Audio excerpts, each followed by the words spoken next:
నమస్తే, welcome to Telugu రాజ్యం. ప్రస్తుతం మనతో పాటు ఉన్నారు బీఆర్ఎస్ పార్టీ సీనియర్ నాయకులు అచ్చంపేట మాజీ ఎమ్మెల్యే గోల బాలరాజు గారు ఉన్నారు. బాలరాజు గారు, నిన్న అచ్చంపేటలో సీఎం మాట్లాడుతూ నల్లమల డిక్లరేషన్ చెప్పారు. అదేవిధంగా 25 లక్షల ఎకరాలు చెంచులకు గిరిజనులకు మేము ఇచ్చామని చెప్పేసి కూడా సీఎం మాటలు నిజమే అంటారా? ఆయననే డిక్లేర్ ఇచ్చుకున్నాడు. నేను ముఖ్యమంత్రిగా పనికిరాను, నా ముఖం చూస్తే ఎవడు చిల్లి గవ్వ కూడా అప్పిచ్చేటువంటి పరిస్థితి లేదు, మా వల్ల ఏం కాదు అని క్లియర్గా క్లారిఫై చేసిండు తెలంగాణ సమాజానికి. మళ్ళీ కొత్త డిక్లరేషన్ పేరిట, ఎందుకంటే ఆయనకు మాటలు చాలా ఎక్కువ వస్తాయి.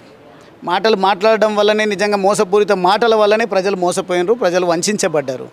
అదే డిక్లరేషన్ గురించి మళ్ళీ ఇంకో డిక్లరేషన్ తీసుకొచ్చి, దళితుల డిక్లరేషన్ ఎక్కడ పోయింది, ఉద్యోగాల డిక్లరేషన్ ఎక్కడ పోయింది, ఉద్యోగస్తుల డిక్లరేషన్ ఎక్కడ పోయింది, వీటన్నింటి రైతుల డిక్లరేషన్ ఎక్కడ పోయింది, ఈ డిక్లరేషన్స్ అన్నింటినీ కూడా తుంగలో దొక్కి ఈరోజు మళ్ళీ కొత్త డిక్లరేషన్తోన ఏదో చర్చకు తెరలేపెట్టినట్టుగా కనిపిస్తూ ఉంది తప్ప ఈ డిక్లరేషన్స్తోన ఒరిగేదేం లేదు. ఆయన ఆల్రెడీ డిక్లేర్ చేసుకున్నాడు. ఆ డిక్లరేషన్ ప్రకారమే ఆయన చేతగానోడని తేలిపోయింది. ప్రజలు తమ ఆలోచనలో తాము ఉన్నారు. మేము చేసుకున్నటువంటి తప్పు, మేము చేసుకున్నటువంటి నేరం, మేము చేసుకున్నటువంటి మా అమాయకపు ఆలోచనలతోన ఈ పనికిరాని పార్టీకి మేము ఓట్లేసి గెలిపించుకున్నాం, ఇక తప్పదు మాకు అని ఈరోజు పాశ్చాత్తాపడతా ఉన్నారు. ఈ డిక్లరేషన్ల గురించి పెద్దగా చర్చ లేదు. డిక్లరేషన్లు రొటీన్ అయిపోయినాయి. కానీ ప్రజలకు కావాల్సింది, ఆదివాసీలకు కానీ, బంజారాలకు కానీ, దళితులకు కావాల్సినటువంటి 10 లక్షలు మేము దళిత బంధు ప్రకటిస్తే మేము 12 లక్షలు 15 లక్షలు ఇస్తామని చెవేలలో చెప్పిపోయారు ఖర్గే గారి నాయకత్వంలో. ఈ రకంగా మా సోనియా గాంధీ, మా ప్రియాంక గాంధీ గారు వచ్చినప్పుడు, రాహుల్ గాంధీ గారు వచ్చినప్పుడు ఒక్కొక్కరు ఒక్కొక్క సందర్భంలో నాకు వేదికను ఎంచుకొని రకరకాల డిక్లరేషన్లు ప్రకటించుకుంటూ పోయినారు తప్ప ఏ ఒక్క డిక్లరేషన్ కూడా ఈరోజు ఇప్పటి వరకు కార్యాచరణలో లేదు. కాబట్టి దీనివల్ల ఒరిగింది ఏం లేదు. నిన్నటితో మళ్ళొక్కసారి స్పష్టమైంది, ప్రజలకే కాదు నేను పుట్టిన గడ్డకు కూడా మోసం చేసేటువంటి దళారిని నేను అని రేవంత్ రెడ్డి గారు నిన్న ప్రకటించి పోయింటారు. సీతక్క మాట్లాడుతూ గిరిజన అదేవిధంగా చెంచుల జీవితాలను చిన్నాభిన్నం చేసిందే బీఆర్ఎస్ అని చెప్పేసి సీతక్క మాట్లాడుతున్నారు. నిజమే అంటారా? మేము చిన్నాభిన్నమే చేసి ఉంటే సీతక్క గారు గతంలో ఎమ్మెల్యే అయ్యేది కాదు. మేము అధికారంలో ఉన్నప్పుడు, ఇప్పుడు కూడా ఎమ్మెల్యే అయ్యే పరిస్థితి ఉండేది కాదు. మేము చాలా గౌరవించుకున్నాం. ప్రత్యేకించి ఆదివాసీలు, బంజారాలు, ఈ గిరిజనులు ఎవరైతే ఉన్నారో, వెనకబాటుకు గురైనటువంటి వాళ్ళని ఎవరైతే ఉన్నారో వాళ్ళ విషయంలో రకరకాలుగా చేయూతనిచ్చి, అది ఓవర్సీస్ స్కీమ్ ఇచ్చి పిల్లలు మా పిల్లల్ని అబ్రాడ్లో చదివించుకునే అవకాశం కానీ, మా గూడాలకు, తండాలకు, మా కాలనీలకు, మా వీధులకు ట్రాన్స్పోర్టేషన్ కానీ, లైటింగ్ సౌకర్యం కానీ, లేదంటే తాగునీటి సౌకర్యం కానీ, మా పొలాలకు హక్కులు కల్పించేటువంటి విషయంలో కానీ, ROFR ద్వారా పట్టాలు ఇచ్చేటువంటి విషయంలో కానీ, ప్రతి విషయంలో మా దేవతలను గౌరవించుకొని ఆత్మగౌరవాన్ని చాటుకునేటువంటి విషయంలో కానీ, దేవతలను మేము నిధులు కేటాయించి, బౌరాపూర్ అనేది అడవిలో ఉంటుంది. బౌరాపూర్ తల్లి చాలా ఆరాధ్య దైవం మా చెంచు జాతికి. ఆ తల్లిని విస్మరించినటువంటి పరిస్థితి. మేము అధికారంలోకి వచ్చిన తర్వాత, నేను శాసనసభ్యుడిగా కాకముందు పలు సందర్భాల్లో అక్కడ వెళ్ళిన అనుభవం ఉంది కాబట్టి ప్రతి చెట్టు పుట్ట ప్రతి ఇంచు నాకు తెలుసు. కానీ రేవంత్ రెడ్డి గారు నల్లమల కిందికి రారు, నేను కూడా నల్లమల కిందికి రాను. నేను నా స్వగ్రామము వనపర్తి నియోజకవర్గం అయినప్పటికీ అంకిత భావంతో నా కేసీఆర్ గారు ఇచ్చినటువంటి ఆదేశం మేరకు, సూచన మేరకు నల్లమల్ల గడ్డపైన గులాబీ జెండా ఎగరవేయాలి అని అంటే, తెలంగాణ జెండా ఎగరవేయాలంటే వారి సూచన మేరకు నేను అక్కడికి వెళ్ళి పనిచేస్తున్న తరుణంలో ఏదో ఆషామాషిగా కాకుండా జీర్ణించుకొని పూర్తి స్థాయిలో వంట పట్టించుకొని అక్కడ సాంప్రదాయాలు, సంస్కృతి, ప్రజల అవసరాలను గుర్తెరిగి ప్రతి చెంచు పెంటకు, ప్రతి గూడానికి, ప్రతి దేవాలయానికి, ప్రతి తండాకు, ప్రతి దగ్గరికి వెళ్ళి అక్కడ ఏమున్నాయి, ఏం అవసరాలు ఉన్నాయి గుర్తించి నా కెపాసిటీలో మా ప్రభుత్వ సహకారంతో నేను చేసింది తప్ప ఇప్పుడు ఈ 16 నెలల్లో 18 నెలల్లో వాళ్ళు చేసింది ఏం లేదు. నాకు తెలిసి రేవంత్ రెడ్డి గారికి గతంలో ఒక అనుభవం ఉంది. SLBCని శంకుస్థాపన కోసం వచ్చినటువంటి అనుభవం.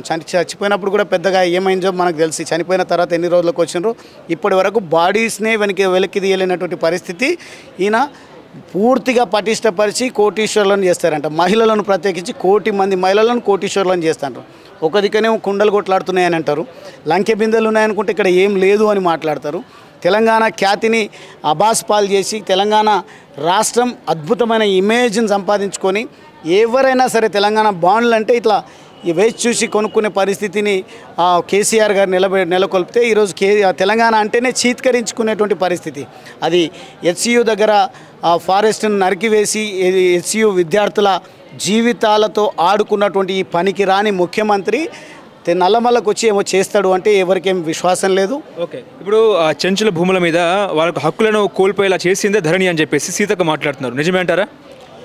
మరి కోల్పోయి ఉంటే నిన్న ఇంతమంది హక్కులు కోల్పోయినారు, ఇది మా లెక్కలు, మేము వీళ్ళందరికీ హక్కులు కల్పిస్తాము, మా భూభారతిని మేము వచ్చిన వెంటనే తెస్తామన్నారు. భూభారతి ఏముందో ఈ భారతులందరూ ఏమవుతుండ్రో మాకైతే తెలియదు, కానీ ఖచ్చితంగా మేము చేసినటువంటి దాదాపుగా 5 లక్షల ఎకరాలకు ROFR పట్టాలు ఇచ్చినాము, వాస్తవమా కాదా? రైతు బంధు ఇచ్చినాము, వాస్తవమా కాదా? తేల్చమనండి వాళ్ళను. ఇంకా ఏమన్నా అదనంగా వాళ్ళకి సహకారం అందించాలి తప్ప ఆదివాసీ బిడ్డగా ఉన్నటువంటి సీతక్క గారు ముఖ్యమంత్రి గారి భజన చేస్తూ పబ్బం గడుపుకోవడం అనేది ఎంత మాత్రం శ్రేయస్కారం కాదు. సీఎం మాట్లాడుతూ మాకు పార పడడం తెలుసు, పరిపాలన చేయడం తెలుసు అని చెప్పేసి సీఎం అంటున్నారు, ఏం చెప్తారు? నిన్న సీఎం గారి మాటలు వింటుంటే నిజంగా ఒక రకంగా మేము చదువుకొని ఎదిగొచ్చి ఆత్మస్థైర్యంతో ముందుకు పోతున్నటువంటి మా గురించి ఆ రోజు ఏమైనా భూములు ఉన్నాయంటే రెడ్ల దగ్గరనే ఉన్నాయి, వెలమల దగ్గరనే ఉన్నాయి, మీరంతా జీతగాళ్ళ కింద ఉండ్రి, మిమ్మల్ని మేము పైకి తీసుకొస్తాం. మీరు కేసీఆర్ గారు మాట్లాడితే మన తెలంగాణ జాతి, మన పేదలు, మన దళితులు, మన బంజారాలు, మన ఆదివాసీలు అని మాట్లాడేది మేము కూడా అంతే. దానివల్ల ఒరిగేది ఏముంటుందో కానీ కొంత గొప్ప ఆత్మస్థైర్యం అయితే పెరుగుతుంది. కానీ ఈయన మాత్రం మీరు వెలివేయబడ్డటువంటి వాళ్ళు, మీ స్థాయి అదే, నా వల్లనే మీకు ఒక గౌరవం దొరికేటువంటి ప్రయత్నం నేను చేస్తా అనే మాట మాట్లాడుతూ చీలిక తీసుకొచ్చిండ్రు. పేద వర్గాలు, ఉన్నత వర్గాలు, అగ్రవర్ణాలు, పేదలు అనే పద్ధతిలో ఆయన మాటల్లో ఆంతర్యం కనిపించింది. అది ఎంత మాత్రం శ్రేయస్కరం కాదు. ఇప్పుడు కాళేశ్వరం జ్యుడిషియల్ విచారణలో కేసీఆర్కి నోటీసులు ఏం జరిగే అవకాశం ఉందంటారు? ఏం జరుగుతుంది? బాధ్యులు ఎవరైతే వాళ్ళకి శిక్ష పడుతుంది. నిజంగా వీళ్ళకు దమ్ముండి విచారణను వేగవంతం చేసి తేల్చే ప్రయత్నం చేసి ఇంకో పని పెట్టుకుంటే మంచిది. ఇదే పనితో పబ్బం గడుపుకుంటూ అనవసరంగా కాలయాపన చేయడం మంచిది కాదు. మీరు తేల్చండి దమ్ముంటే. ఏ శిక్షకైనా నిజంగా మేము బాధ్యులమైతే మేము శిక్ష అనుభవిస్తాం. లేకుంటే బాధ్యులు ఎవరైనా వాళ్ళని శిక్షించే విధంగా ప్రణాళిక చేయండి. మీకు అధికారం ప్రజలు ఇచ్చిండ్రు, లేదంటే మీరు ఒక కమిటీని ఏర్పాటు చేసిండ్రు, ఆ కమిషన్ విచారణ చేపట్టనివ్వండి. విచారణ కొనసాగుతున్నప్పుడు మీరు మధ్యలో నోటికొచ్చినట్టుగా మాట్లాడడం వల్ల న్యాయ వ్యవస్థలు కూడా ఏ రకంగా మీ గురించి మాట్లాడుతున్నాయో మనకు తెలుసు. ఒక పక్క అసెంబ్లీ సాక్షిగా ఎమ్మెల్యేలను చేర్చుకొని మీకేం కాదు అని అంటే కేసేమో కోర్టులో ఉంది. ఒక పక్క అనర్హత వేటు విషయంలో ఏం జరుగుతుందో అని ఉత్కంఠతో ప్రజలందరూ ఎదురు చూస్తూ ఉన్నారు. ముఖ్యమంత్రి గారేమో అసెంబ్లీ సాక్షిగా మీకేం కాదు నేనున్నా అన్నట్టు మాట్లాడుతున్నాను. అంటే జ్యుడిషియరీని కూడా శాసించే స్థాయికి నేను వెళ్ళినా అనే పనికి రాని మాటలు మాట్లాడడం వల్ల నిన్నెక్కడ కూడా కోర్టులు ఉపేక్షించడం లేదు, క్షమించడం లేదు అనే సంగతి ముఖ్యమంత్రి గారు గుర్తుపెట్టుకోవాలి. టచ్ చేసే అవకాశం ఉందంటారా? కాంగ్రెస్ ప్రభుత్వం టచ్ చేస్తుందా? తప్పు చేస్తే టచ్ చేయడంగా జైలుకు పంపండి, ఇబ్బంది లేదు అని అంటున్నాం మేము. ఈరోజు నేరం ఎవరు చేసినా నేరమే, కానీ మేము చెయ్యలేదు అన్న తర్వాత మీ ఎంక్వైరీ చేసే విషయంలో మీకు భయం ఎందుకు వేస్తుందో నాకైతే అర్థం అవ్వట్లేదు. ఎందుకంటే అప్పుడు మా దగ్గర చేస్తున్నట్టు కొంతమందితో కూడా మీరు కొల్లుడు అయినట్టున్నారు అధికారులతోన. అధికారులకు మీకు ఏమైనా ఉందో తెలియదు. అధికారుల వల్ల తప్పు జరిగితే అధికారులను జైలుకు పంపించండి, మా వల్ల తప్పు జరిగితే మమ్మల్ని జైలుకు పంపించండి. కానీ ఎందుకు ఈ టైంపాస్ లెక్కలు చేస్తున్నారని నేను అడుగుతాను. ఓకే, అందాల భామలు రాష్ట్రం అందంగా ఉందా? హైదరాబాద్ అందంగా ఉందంటారా? డెఫినెట్గా అందంగా ఉండే. ఈ గత సంవత్సరన్నర కాలం నుంచి చూసినట్టయితే బోసిపోయినట్టుగా, నిర్లక్ష్యానికి గురైనట్టుగా ఆవేదనలో తెలంగాణ రాష్ట్రం కనిపిస్తూ ఉంది. అందుకే ఈయన చాలా క్లెవర్ కదా, ఇంటెలిజెంట్ కాదు, ఈయన క్లెవర్. ఈ నక్కజిత్తుల వ్యవహారాలతోన వచ్చినటువంటి వాళ్లకు సేఫ్టీ కలిగించకుండా వాళ్ళను చాలా భద్రంగా జాగ్రత్తగా ఒక దగ్గర ఉంచాలి. వాళ్ళ పోటీలు నిర్వహించి వాళ్ళని సాగనంపాలి.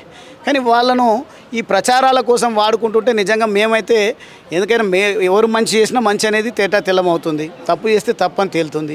మేము చేసింది గొప్ప అని తేల్చడం కోసమే ఈయన ప్రణాళిక మాకు ఉపయోగపడ్డది. కేసీఆర్ గారి ఆనవాళ్ళు లేకుండా చేస్తున్నటువంటి ఈ రేవంత్ రెడ్డి గారి పనికిరాని మాటలకు ఈ ప్రపంచ సుందరీమణులు, మా సోదరీమణులు ఎవరైతే పర్యటిస్తున్నారో వారి వల్ల గత ప్రభుత్వం ఏం చేసిందో ప్రపంచానికి మరొక్కసారి చాటి చెప్పే అవకాశం అయితే కల్పించారు. థ్యాంక్ యూ అండి. హలో, తెలుగు రాజ్యం ఛానల్ చూస్తున్నారా?